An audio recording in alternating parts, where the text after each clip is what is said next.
Hello दोस्तों, स्वागत है आप सभी का आपके अपने रवि भैया यूट्यूब चैनल के अंदर। तो मैं रवि, जिसका कि हाल ही में बीएसएफ हेड कांस्टेबल आरओ के अंदर सिलेक्शन हुआ है, आपको बताऊंगा कि मेरी जर्नी कैसे रही। मतलब स्टार्टिंग से प्रिपरेशन से लेकर फाइनल सिलेक्शन तक कैसे मैंने मतलब डील किया सबके साथ। और आपको बताऊंगा आप कैसे तैयारी कर सकते हैं अगर आप भी बीएसएफ हेड कांस्टेबल की तैयारी करना चाहते हैं, क्योंकि ये यार एक अच्छी पोस्ट है। अगर मतलब सैलरी के अकॉर्डिंग देखा जाए, प्रमोशन भी है और अच्छी पोस्ट है और इतना वर्कलोड भी नहीं है इसके अंदर। और ज्वाइनिंग लेटर के बारे में भी आज बात करूंगा। बहुत से दोस्त मेरे जो कि अभी हमारा ज्वाइनिंग लेटर नहीं आया 2024 वालों का, तो वेट कर रहे हैं, तो उनको भी मैं बताऊंगा कि ज्वाइनिंग लेटर से रिलेटेड क्या अपडेट है। क्योंकि यार कमेंट पे कमेंट करते हो आप लोग कि भाई कोई झूठी इन्फॉर्मेशन ही दे दो। यार मैं झूठी क्यों दूँ? अभी मेरे पास कोई इन्फॉर्मेशन अब तक आई नहीं, तो मैं ऐसे ही क्यों झूठी? फिर आप भी मुझ पे विश्वास करना बंद कर देंगे। ट्रेनिंग पे साथ में ही तो चलना है। और यार अगर चैनल पे नए हो तो प्लीज़ सब्सक्राइब कर दिया करो। मैं आपका भाई आपके लिए वीडियो लेकर आता हूँ, तो कर दो यार। सब्सक्राइब करने में क्या जाता है, एक बटन ही तो दबाना है। तो शुरू करते हैं शुरू से, ठीक है। सबसे पहले मैंने एनडीए और एयरफोर्स की तैयारी शुरू की थी, ठीक है। तो एनडीए एयरफोर्स ज़्यादातर मेरा कॉन्सेंट्रेशन एयरफोर्स पे था। फिर उसके बाद में जो वो वाला एग्ज़ाम था, आप लोगों ने भी शायद दिया होगा, कुछ कैंडिडेट ने, जो कि कैंसिल हो गया था। एक साल वेट किया था, उसका रिजल्ट नहीं आया, कैंसिल हो गया था। तो उस एग्ज़ाम के अंदर मेरे अच्छा स्कोर हो रहा था, क्योंकि या बंदे का सिलेक्शन होता फर्स्ट अटैम्प्ट के अंदर या होता लास्ट अटैम्प्ट के अंदर। क्योंकि इन दोनों ही पॉइंट्स पे जो एनर्जी होती है वो एकदम पीक पे होती है। क्योंकि फर्स्ट में फुल जुनून होता है, 12th के बाद एकदम गर्म खून होता है। और या लास्ट होता है कि यार करना है तो करना है, बस लास्ट ही है। बीच में अपने क्या है, लटके रह जाते हैं, जैसे कि हो जाएगा यार, नहीं तो क्या है, अगले में हो जाएगा, ऐसे कर करके ऐसे टाइम चला जाता है। तो मैंने एयरफोर्स और एनडीए की तैयारी शुरू की थी। एनडीए में मेरा नहीं हुआ, एक ही अटैम्प्ट मिला था मुझको, तो उसके अंदर नहीं हुआ। यानी अच्छी प्रिपरेशन से एक ही अटैम्प्ट दिया था, एक तो ऐसे फॉर्म फिल कर दिया था। तो क्योंकि मैं यहाँ बहुत ही बैकवर्ड एरिया से बिलोंग करता हूँ, यहाँ बीकानेर से, राजस्थान। तो यहाँ एनडीए के बारे में मुझे कुछ पता ही नहीं था। तो मैं प्रिपरेशन के लिए जोधपुर गया, वहाँ पता चला कि एनडीए नाम की भी एक वैकेंसी आती है इस टाइप से। तो उसके बाद फिर आगे मैंने तैयारी की एयरफोर्स की। और उसके बाद मैंने एक साल गैप ले लिया बीच में, क्योंकि रिजल्ट नहीं आया। तो घर पे किसान का बेटा हूँ, तो खेती बाड़ी में लग गया। तो इसके अकॉर्डिंग फिर चलता रहा सिस्टम। फिर उसके बाद जो कि नेवी की अभी रिसेंटली जो वैकेंसी है, जो दो भर्तियाँ मर्ज करके करवाई गई थी, नेवी का और एयरफोर्स का पेपर दिया। फिर मैंने एयरफोर्स भी हो गया, एयरफोर्स में 45 नंबर बन रहे थे। और नेवी का भी मेरा क्लियर हो गया था, जो कि मेडिकल और फिजिकल हुआ था मुंबई के अंदर, कोहली स्टेडियम के अंदर। तो नेवी का भी हो गया, लेकिन नेवी के अंदर फाइनल जो मेरिट आती है उसके अंदर मैं आउट हो गया। और साथ में फिर मैंने सोचा कि यार ये, और टीओडी लग गया था, तो उसके अंदर मतलब इतना तैयारी करने का जुनून नहीं रहा। क्योंकि 4 साल के अंदर, अगर आप भी कैंडिडेट हो, आपको भी पता होगा कि अगर आपको कोई भी जॉब चाहिए, मान लो एयरफोर्स ही ले लो, अगर आपको अग्निवीर वाली, तो 4 साल की तैयारी के अंदर लगभग 1 साल की तैयारी तो लगी जाती है। तो 4 साल क्या है, 4 साल तो मिनट में फिर हम बेरोजगार हो जाते हैं अपने 4 साल के बाद। क्योंकि शादी वादी भी आपकी हो जाएगी, जैसे कि जॉब के बाद शादी हो जाती है, फिर आप घर वालों को संभालेंगे या आप नई जॉब ढूंढेंगे, तो वो बहुत बड़ी दिक्कत आपके सामने आ जाती है। फिर भी मैं मतलब पढ़ा हुआ था वो ही, तो करता रहा, साथ में पढ़ता था, फिजिक्स मैथ वगैरह एक एक घंटा पढ़ लेता था। तो मैंने एसएससी की तैयारी शुरू करने का सोचा, क्यों जीडी का एग्जामिनेशन मैंने इससे पहले कभी नहीं दिया, और ना और कोई दिया था। मैंने एयरफोर्स का एग्ज़ाम दिया था और एनडीए के एग्ज़ाम दिए थे। नेवी का भी ये फर्स्ट दिया था, तो इसके अंदर हो गया। और ये बीएसएफ हेड कांस्टेबल, फिर मेरे एक दोस्त ने बताया कि ऐसी भी पोस्ट होती है बीएसएफ, और उसके अंदर फिजिक्स का वेटेज ज़्यादा रहता है। तो मेरी फिजिक्स काफ़ी स्ट्रांग थी, तो मैंने कहा यार मैं भी फिल करना चाहता हूँ। तो लास्ट डेट थी, मैंने लास्ट डेट जाके अपना फॉर्म फिल कर दिया। तो उसके बाद तैयारी के लिए मैं लग गया तैयारी में। मैंने जैसे कि रिसर्च की पहले, यानी क्या क्या आता है, प्रीवियस ईयर के पेपर देखे। तो पेपर मुझको कुछ मतलब खास नहीं लगे, बहुत ही इजी लेवल के पेपर लगे। तो मैंने कहा यार ये तो निकाल देंगे आराम से, एकदम लल्लू लल्लू क्वेश्चन आ रखे थे। और इस बार वाले में अगर आप देखेंगे तो भाई साहब, भाई खड़िया खड़ी हो गई, बहुत हाई लेवल का पेपर आया था, अच्छे क्वेश्चन आए थे। और न्यूमेरिकल ही न्यूमेरिकल थे। पहले वालों के अंदर तो 4-5 न्यूमेरिकल आते थे, 30-35 क्वेश्चन आते थे थ्योरेटिकल, जो कि थ्योरी से आराम से 1 लाइनर क्वेश्चन होते थे, सॉल्व हो जाते थे। लेकिन इसके अंदर जहाँ तक मेरा मानना है 30-35 क्वेश्चन आए थे जो कि न्यूमेरिकल बेस्ड थे, और 4-5 क्वेश्चन आए थे जो कि थ्योरी बेस्ड थे। बाकी बहुत ज़्यादा न्यूमेरिकल आया था, यानी काफ़ी टफ पेपर रहा था। तो मुझे पता चल गया था कि मेरिट इतनी नहीं जाएगी, तो एक मतलब 80-90 तक स्कोर कर लूँ तो एक सेफ स्कोर होगा। क्योंकि डिक्टेशन भी होता है इसके अंदर, तो डिक्टेशन के अंदर भी अपने अच्छा स्कोर कर पाते हैं। तो उसके बाद मैंने इसके तैयारी के साथ साथ एसएससी की तैयारी शुरू कर दी, क्योंकि ये आपको याद होगा इस वैकेंसी का मतलब एग्ज़ाम आगे हो गया था, पोस्टपोन हो गया था, और लगभग 1 मंथ के बाद या 1-1.5 मंथ के बाद नई डेट मिली थी। तो मैंने कहा यार ये एग्ज़ाम का कुछ पता नहीं है, तो मैं 1-1 घंटा इनका पढ़ता था, यानी 3-4 घंटे तो ये इसका सिलेबस पढ़ता था, और उसके साथ मैंने एसएससी सीजीएल की तैयारी शुरू कर दी थी। तो कोचिंग भी मैंने ज्वाइन कर ली थी, तो कोचिंग जाता था, तो एसएससी की भी पढ़ता था, 2-3 घंटे इसकी भी पढ़ता था।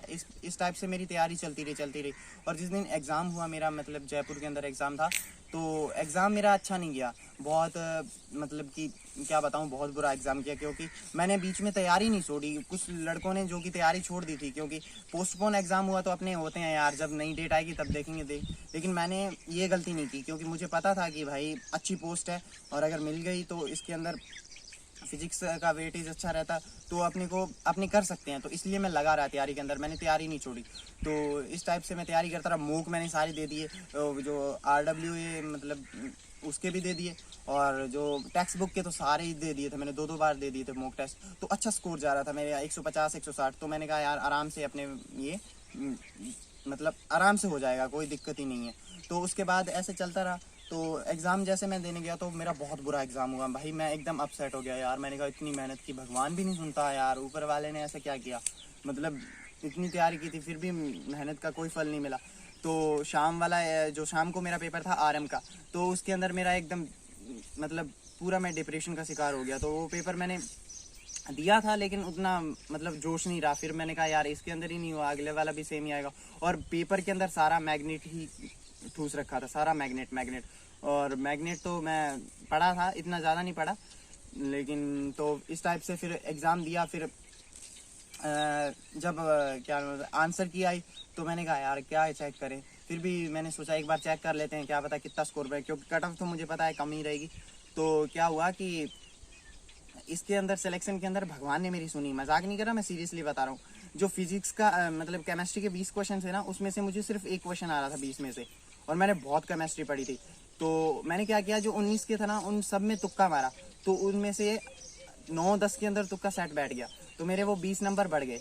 तो इस टाइप से मेरा मतलब कि 104 नंबर बन रहे थे रिटन के अंदर, और कट ऑफ भी कमी गई थी 75, जैसे कि मैं SC से बिलोंग करता हूँ, तो 75 गई थी। तो मेरे 104 नंबर, तो अच्छे खासे नंबर मैंने गेन कर लिए थे एग्जामिनेशन, मतलब पेपर के अंदर ही, रिटन के अंदर ही। तो मेरे साथ वाला, जैसे मैंने दोस्तों को बताया, वो बोला तेरा आराम से होगा, अगर तू डिक्टेशन पास भी कर देना फिर भी तेरा सिलेक्शन हो जाएगा।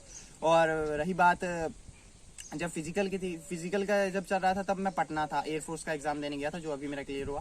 तो उस टाइम मतलब एडमिट कार्ड आया, तो देखा मैंने, फिर फटाफट वहाँ से आया, जैसे शाम को यहाँ आया, और सुबह मेरा था फिजिकल, ठीक है। तो तैयारी मैंने बिल्कुल नहीं की थी फिजिकल की। तो पहले मैं 12th के बाद मैंने काफ़ी ज़्यादा रनिंग की थी, मतलब दिन रात लगा रहता था दौड़ने के लिए, तो रनिंग का शौक़ था मुझको, तो इस टाइप से मैं लगा रहता था दौड़ने के लिए। तो तब मैंने आते ही सुबह वहाँ 19 का ग्रुप बना था हमारा शायद, और मैं मेरा स्कोर भी बताऊंगा लास्ट में आपको कितना है।